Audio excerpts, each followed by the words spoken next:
খালেদা জিয়ার শারীরিক অবস্থার সবশেষ জানাতে রাজধানীর এভারকেয়ার হাসপাতাল থেকে যোগ দিয়েছেন সজল সাইক। যাচ্ছি তার কাছে। সজল, বেগম জিয়াকে কেন্দ্র করে এই মুহূর্তে এভারকেয়ারের পরিবেশ পরিস্থিতি কেমন দেখছেন, আর যে বিশেষজ্ঞ চিকিৎসক দলের আসার কথা রয়েছে তার ব্যাপারে আপনার কাছে কি তথ্য আছে জানাবেন।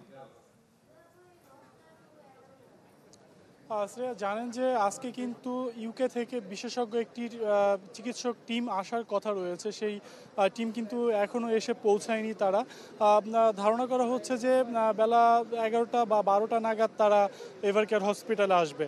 এছাড়া যদি আমি হসপিটালের সার্বিক চিত্র বলি, যে আইনশৃঙ্খলা পরিস্থিতি, বিশেষ করে কারণ অতি বিশেষ ব্যক্তি হিসেবে ঘোষণা করার পর থেকে কিন্তু আইনশৃঙ্খলা রক্ষাকারী বাহিনীদের যেই নিরাপত্তা এখানে কিন্তু জোরদার করা হয়েছে এবং এসএসএফ বাহিনীর সদস্যরা কিন্তু হসপিটালের ভিতরে অবস্থান করছে এবং বাইরে কিন্তু আজকে নতুন করে সকালে কিন্তু এপিপিএন এর সদস্যরা মোতায়েন রয়েছে। এছাড়া কিন্তু অতিরিক্ত পুলিশ এখানে রয়েছে। বলা যায় যে আইনশৃঙ্খলা বাহিনী আইনশৃঙ্খলা পরিস্থিতির সব দিক থেকে কোনো ধরনের ত্রুটি নেই। অপরদিকে জানেন যে নেতাকর্মীরা কিন্তু এখানে সকাল থেকে ভিড় করে, তবে আজকে এখন পর্যন্ত নেতাকর্মীদের সেই রকম ভিড় কিন্তু লক্ষ্য করা যায়নি। নায়াসিনামাইড ও স্যালিসাইলিক সমৃদ্ধ লিলি ফেস ওয়াশ, যা ফেসের ডেড স্কিন সেল দূর করে দেয় দ্বিগুণ ফাস্টার ব্রাইটেনিং।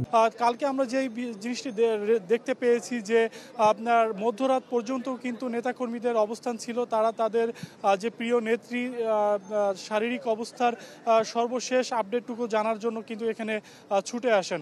এছাড়া যদি বলি যে খালেদা জিয়া কিন্তু আজকে 10ম দিন হতে চলল, 10ম দিন শেষ, 11তম দিনে আজকে তিনি চিকিৎসা নিচ্ছেন এভারকেয়ার হসপিটালে।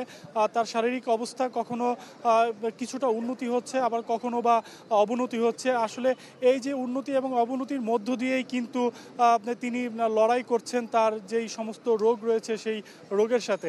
এখন আসলে দেখার বিষয় যে ইউকের টিমটি আসবে, তারা কি সিদ্ধান্ত দেয়, সেই সিদ্ধান্ত অনুযায়ী বাংলাদেশের যেই চিকিৎসকরা রয়েছে তারা সিদ্ধান্ত নেবে আসলে তাকে বিদেশে চিকিৎসার জন্য নেওয়া যাবে কি যাবে না।